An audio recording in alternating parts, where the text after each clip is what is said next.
time, I'm just a pretty girl with an ugly smirk. You convince yourself that it's one of my quirks again. Too high, you can choose. Hi guys, welcome back to my channel. Welcome if you are new. Today, I'm going to be doing a spoilery vlog of reading Chain of Gold, Chain of Iron and Chain of Thorns. I was going to do it all in one video, but I think the amount of thoughts that I have might just be better to do separate videos for the separate books, but we'll see, because this is a thickums. And so far I have so many thoughts. So as I said, this is going to be a spoilery vlog. I did get the idea from Meg when we were talking yesterday. I've done a spoilery vlog for any of the other Shadowhunter books, but I feel like this is going to be either my second best or one of my best series, and I just want to document it because I'm not vlogging weekly anymore. So this is what I'm doing. I'm just going to get straight into spoiler territory, so I'm going to give you my thoughts as I go along. I'm only on, what chapter am I on? Cassie chapters are extremely long, and I think I'm only on like chapter 6, I think. We start off the book by meeting James and Matthew and Lucy and Cordelia. Those are the ones that we come across first when we start this book. And obviously this is the generation after the lovely, beautiful people that we meet in the Infernal Devices, which is currently my top Cassie series. So we've got Will's kids, and oh, it's just adorable. So James and Lucy are Will and Tessa's kids, and then we've got Cordelia Carstairs, and we've met Matthew Fairchild. Matthew is this, he comes across as having this very, he seems to be like the boy next door kind of character. James is not so much the boy next door, but he has a bit of a look of him. He's got dark hair, a bit broody. Him and Matthew, like, outwardly are kind of like a yin and yang situation. We have briefly met, I say briefly, we have met James and Matthew in the previous books we've read in the Shadowhunter Chronicles so far, but this is like their story, and I'm so excited for this. So Lucy and Cordelia have already, right from the offset, we know that they want to be parapetite, and I think that is just adorable, not gonna lie. I think it's just like just adorable. I can't say anything other than that. And we've met Grace as well. Now I had a bit of a existential crisis when I started reading this. So we know at the beginning that James is in love with somebody that is here for an extended stay but hasn't lived here before. So Cordelia is there for an extended stay. So Lucy is very much in the mindset that, like, oh my god, it might be you that James is in love with. And wouldn't it be great if we could parapetite but also like sisters? And this is just the cutest thing ever. Not gonna lie. But then there's this girl called Grace who turns up, and immediately I got the vibes of like Warlock. I don't know if I'm right, and I don't think I am right, but she is Tatiana's daughter, and if you don't know who Tatiana is, Blackthorn, she is a bitch. That's all you need to know. And she sort of shuns anything Shadowhunter. She doesn't want anything to do with the Shadowhunters. She doesn't want her kid to be one. But during like the summers, like Grace ends up meeting James, and then there's this thing that happens between them. Now, I think that James is under some kind of spell, because when he sees, I'm jumping around here a little bit, but it sort of hints and it talks about when him and Grace met. Grace's mum like demands that he trim her bushes because she's seen him around. I just think it's weird, like demanding someone else's child trim your bushes. Get your daughter to do it. But anyway, that's not the point. And then he ends up meeting Grace. They get talking, blah blah blah. Finds out that Grace doesn't have anybody else. But then Tatiana turns up at this ball that they're having, like, and James immediately just goes into this like trance. He's dancing with the Cordelia, and he just drops Cordelia's hand and just rushes to Grace without any consideration for the fact that in this society he's asked a girl to dance and he's leaving her in the middle of the dance floor with like zero warning at all, which is highly improper should I say, and obviously embarrassing for Cordelia. Like, why would you do such a thing? And James has such a cute name for her. It's Daisy. It's such a cute nickname. And we've also got a glimpse into James and Cordelia's relationship. So when James got sick, Cordelia was one of the ones that had already had the illness. Once you've had it, you can't get it again. And she and her mum looked after him. And I felt while I was reading that there might be a little thing between those two. But then he's got this thing with Grace, which I think is like a manufactured thing. Do you know, like in Descendants, when she's put a spell on him to love her? I think that this is kind of what Grace has done, which is kind of leading me to believe that she might not be 100% human. Like, because normal humans or like shadow hunters can't just spell people to do things. I think she's put him under some kind of spell because she's lonely, which isn't a reason, just saying. But I feel like that's what that happens. But also, I had a lot of feelings. So we've got that. We've got Grace. I don't think she's some kind of warlock demon thing. But also, Cordelia and James's relationship was really cute, and I feel like that there could be something there. And then we've got, see, this is only like 6 chapters. There's a lot, and I have a lot of thoughts. And then we meet Jessie, who is dead. So there's a scene where Lucy meets this guy, and she thinks he, like, near the beginning of the book, and she thinks he's like a fake changeling. So she's like, I can't be friends with a fake changeling. Like, what's going on? But then she sees him at the ball, and then he takes her into a corner somewhere. So Jessie Blackthorn, I think I said Grace Lightwood earlier, and I meant Blackthorn. So if I said Lightwood, ignore that. And so Jessie Blackthorn is dead, we think. So I've tried to find where he says it, but basically Lucy's just like, well, if I can see you and like some other people can't see you, like, are you dead? And he said, he's like, kind of. So it's like, the way he describes it is he's walked through the door, but the door hasn't closed behind him.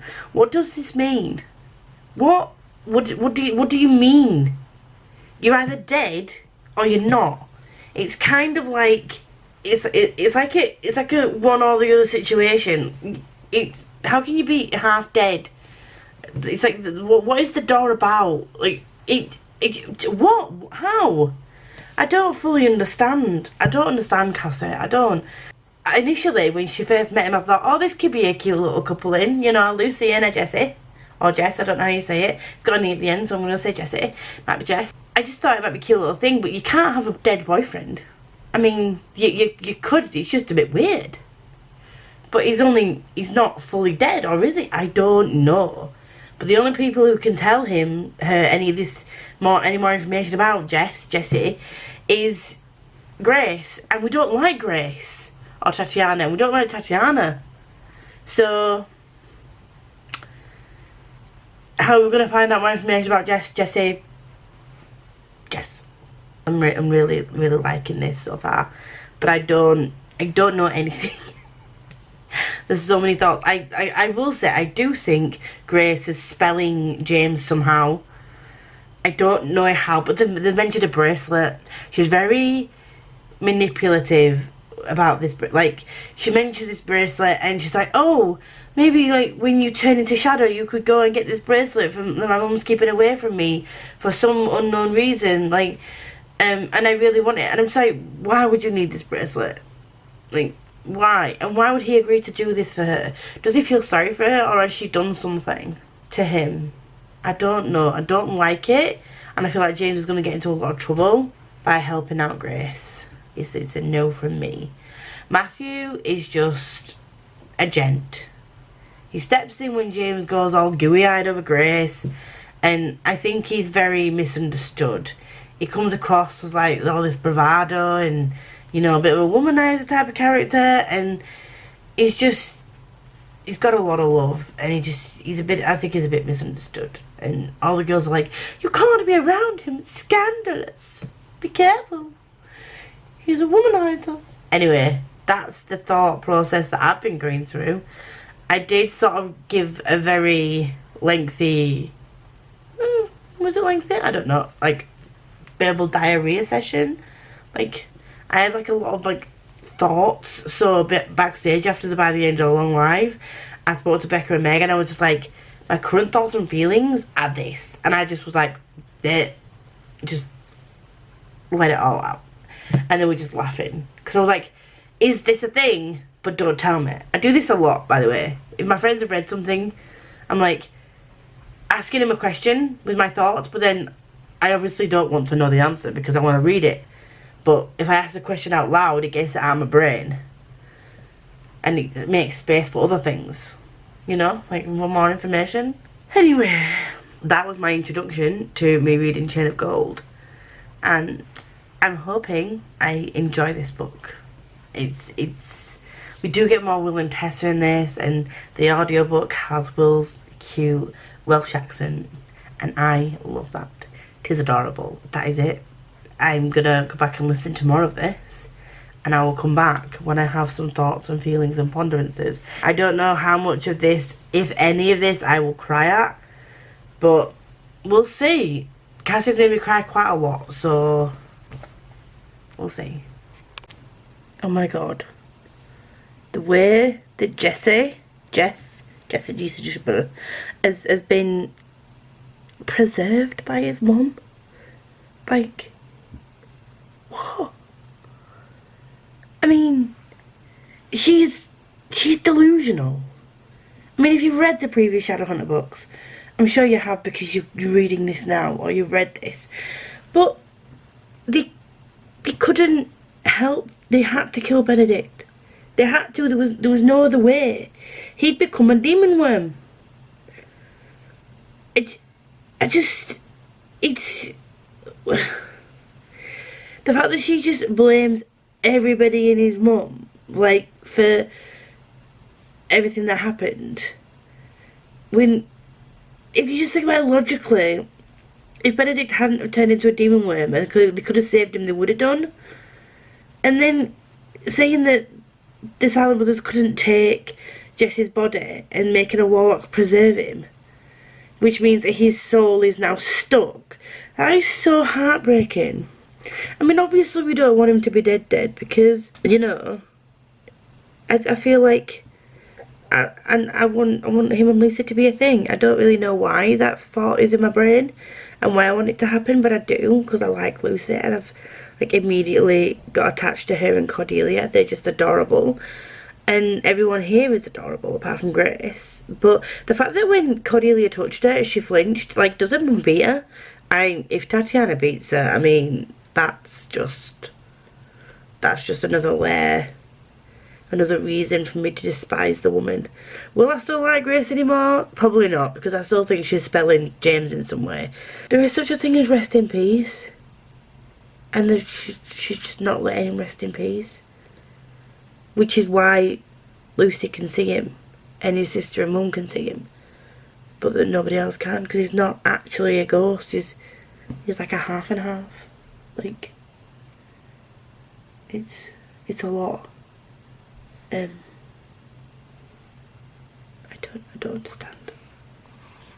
I'm so confused.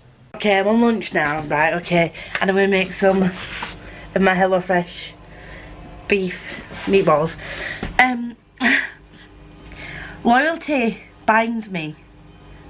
The bracelet says loyalty binds me. And James mentioned that Grace gave him a bracelet. Is he... Why would she do this? Is she that deprived from friends that she has to force someone to befriend her? Like, and it's not just like he's like loyal to her, so then he might cloud his judgment thinking that the loyalty means love, and she's a bitch. Bitch! Really wait till I finish the chapter to actually update this vlog, but I can't, because she's literally just said, I can't even keep it in my house lest my mum find it. Can you wear it for me? She's bitch. I'm now just starting chapter 11, and I'm here, which means I'm almost halfway through. 274, how the hell have I got almost halfway through this book already? Words are not a thing I know how to speak right now. The demons on the bridge saying like they're connected to James. I mean, he can go into shadow, so I assumed he'd have some kind of, obviously he's warlocks, he's got some downworlder blood in him, but he banished the demons back to wherever they came from. I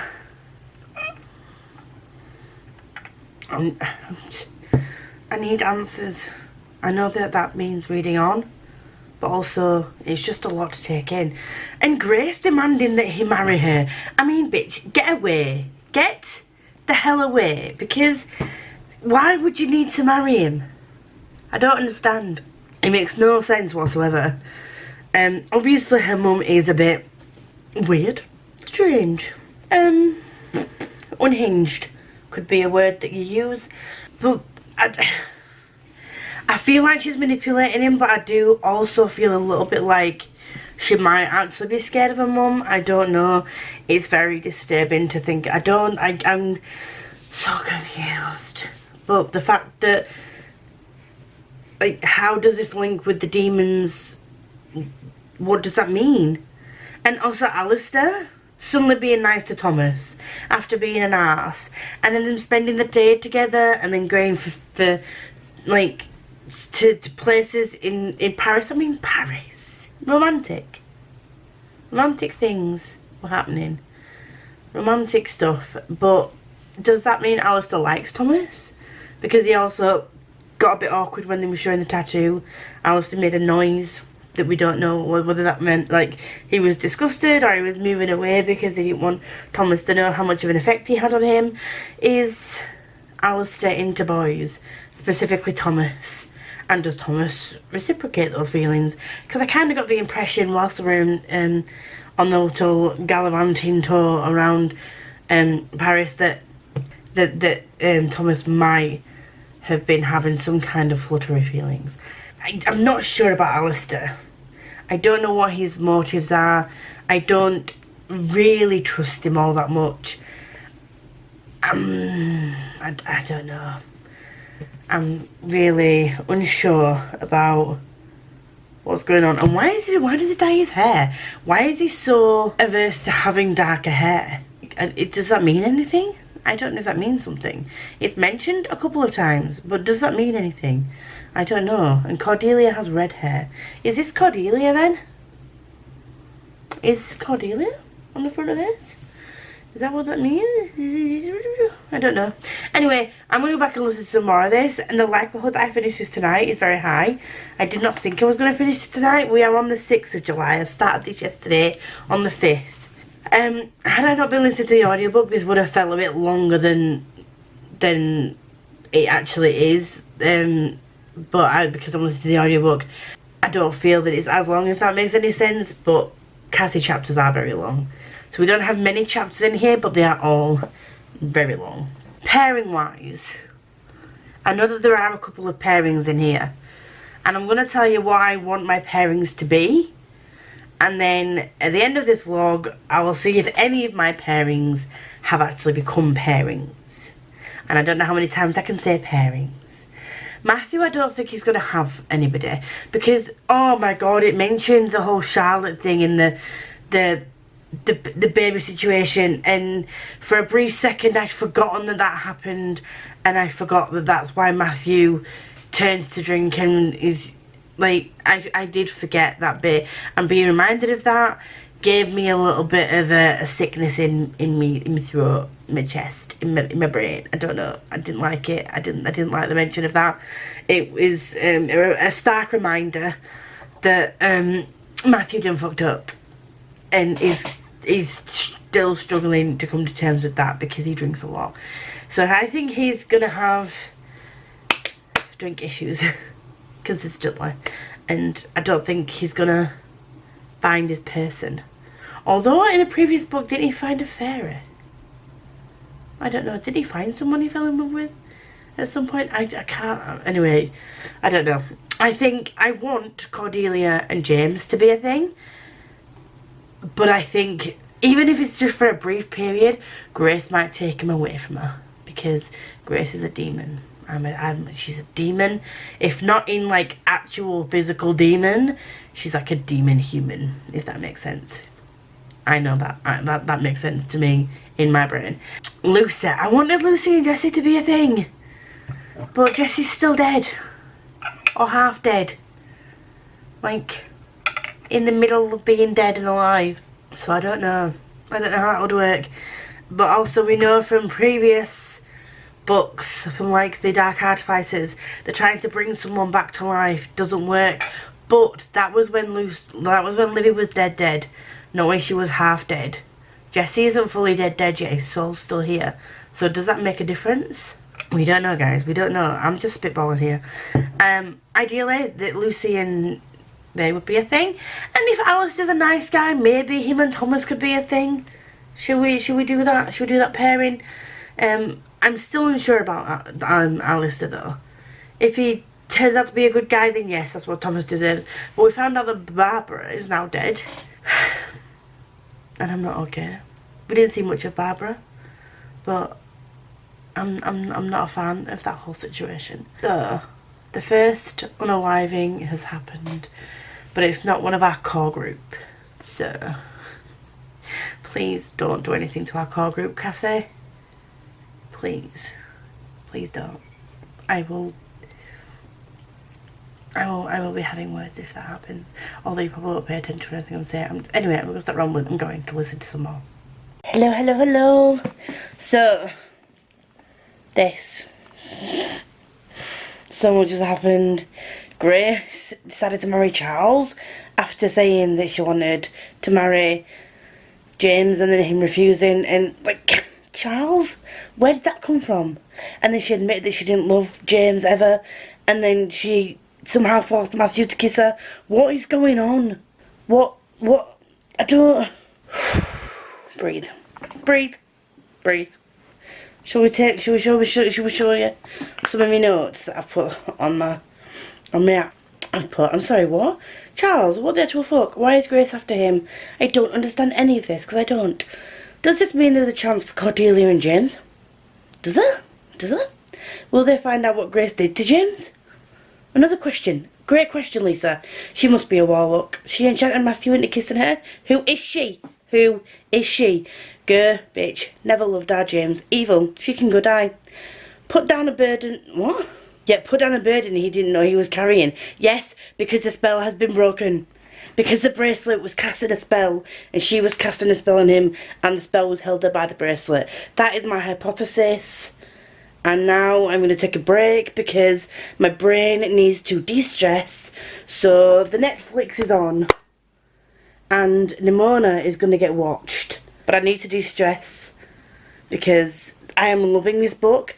I have high hopes that this is a 5-star, unless she breaks me down in the second half of this book to a point where it can't be redeemed, but I highly doubt it because chef's kiss. I'm just enamoured by all of them. I want all the good things for James and his friends. And poor Alistair finding out that... I think Alistair is a bit, I don't know what the word is, delusional about Charles loving him. I think Charles is playing him as well. I don't know. I feel like him and Thomas should become a thing, because clearly there's some kind of feeling there, possibly.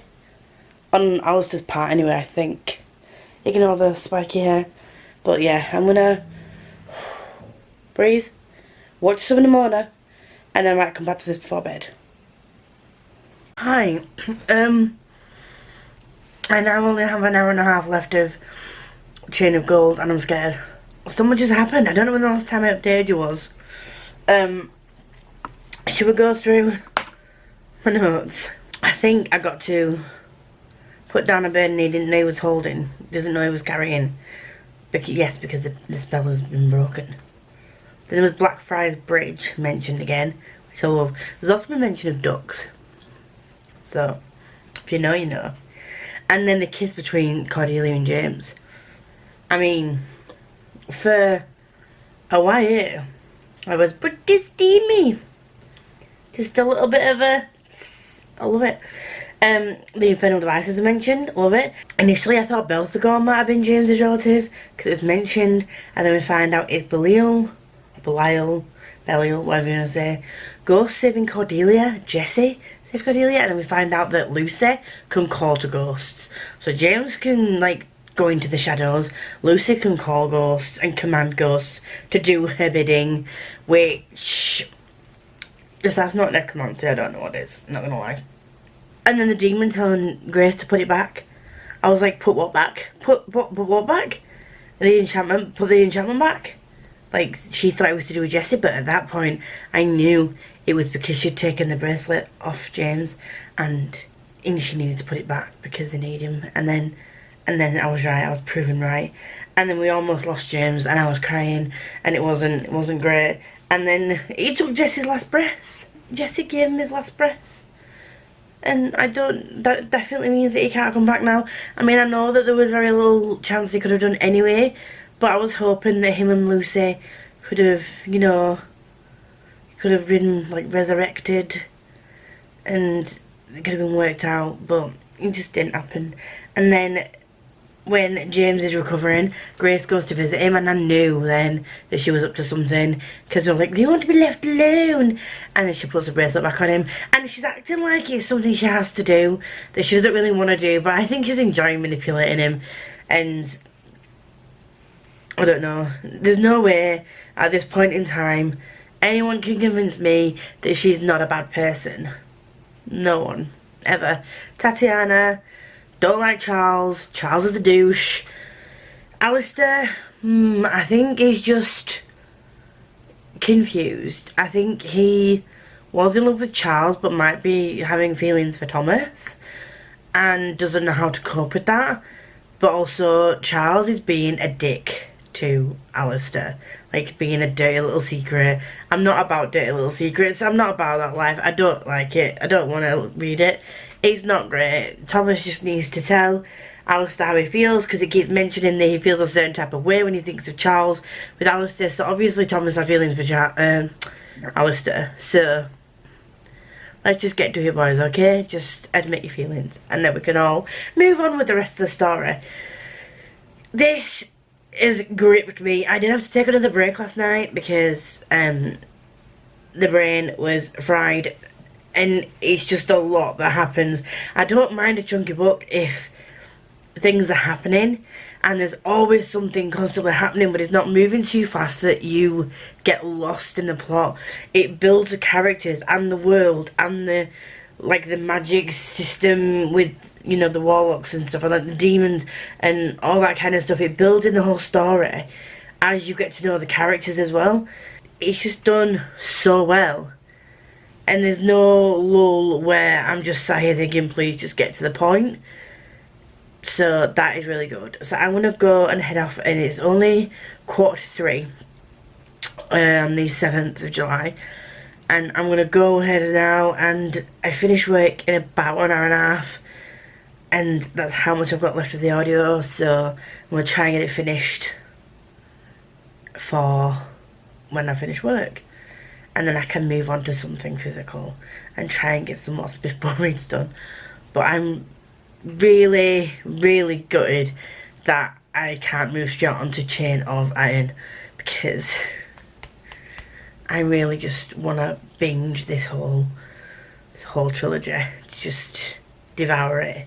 It's just so good. It's so good. Well, gentle friends, that was a ride. Did I enjoy it? Yes. Yes, I did. Sorry if you're being a bit yanked about. Still got a really shitty stand. So much happened in that book, but it was so good. I love James, I love Cordelia, I love Lucy. Matthew is so troubled, but I just want to just protect him because Alistair was awful to him and said something really nasty that then made him do something really stupid. And if you've read the previous books, you know what he did, and he sort of like didn't come out and say what he did in this book, but he did hint that It had something to do with somebody's life not being continued. Every time that was brought up, it's just trauma in the brain. He's struggling so much, and I don't know how to process it. I just want to be like, you have people who love you. You made a mistake. You were a child. You lashed out. You were feeling a certain kind of way. You were told something about a really horrible, horrible child. And I don't think that, despite how much Alistair may have improved as a human, I really don't think that Matthew should ever forgive him for what he said. I know that Matthew had that big, like, lashed out at in front of Alistair, but obviously he had been drinking, so it could have just been that his mouth had been loosened, his tongue had been loosened, whatever the phrase may be, and he did say something that you wouldn't say in proper society, even if it is true. Again, just trauma. And then Tatiana and Belial at the end coming up with that plan. Well, Belial had the plan, and he was like, well, Tatiana can execute this plan, and that left it on a little bit of a what happens next, but I wouldn't say it ended it on a cliffhanger. It did very much encourage me to pick up book 2, and I wish I hadn't have read it so early on in the month, because now I can't pick up book 2 until after at least the first week in August. So I'm an idiot, I'm well aware of that. It very much sort of like, when it ended as like Tatiana's due to go to prison and she's gonna cause chaos when she's there, that sort of pull to pick up book 2 to see what exactly she does. But like I said, I wouldn't say that was a particular like cliffhanger type situation. It's like Mr. Kristoff and Miss Amy Hoffman, you made us think one thing at the end of one book and then left us hanging, and didn't wait until the next book to tell us exactly what happened. Then that was what I would call a cliffhanger. But I gave it 5 stars. I got through that so quickly, and it's shot straight up to, you know, one of the top books that I've read from Cassie Clare. I'm so happy that I did this whole By the Angel along. It's got through multiple series for me that I've been interested in. It's got me doing something like that I enjoy doing with friends, so it's like reading books and talking about books. So I could just thank you, Becca, for inviting me on the lives, and it's been great to talk about all the things that have happened in the last God knows how many books with you and Meg, and I'm excited for book 2. So this should go up in July, this vlog. Obviously the next one won't go up until August, and it's probably going to be the end of August, because I'm going to wait until the end of August to read book 2, because I know that one between book 2 and 3 was a massive torture for Becca and Meg. So I don't want to have that, even if it's just for a few weeks. So I'm just going to pick up the book as close to the live show as physically possible, so that I still get enough time to give it a good solid section of time to read it and not have to rush it, but close enough that you know, it is close to the live show and I can just go straight into book 3. Yeah, if you do like me, you want to see more of me, you want to see me, my thoughts, feelings and ponderances on some other books, then please feel free to leave them down below. On my socials are also linked down below. My Twitter, TikTok will be linked down there too. Barely Adulting Podcast that I host with Jem, and my Instagram are all linked down below. If you are here and you want to let me know you're here, but you don't have anything to say, please leave a black heart, very much appreciated. And until next time, enjoy whatever it is you're reading, watching or doing, and I'll see you in the next video. Every time I fall in love, it seems to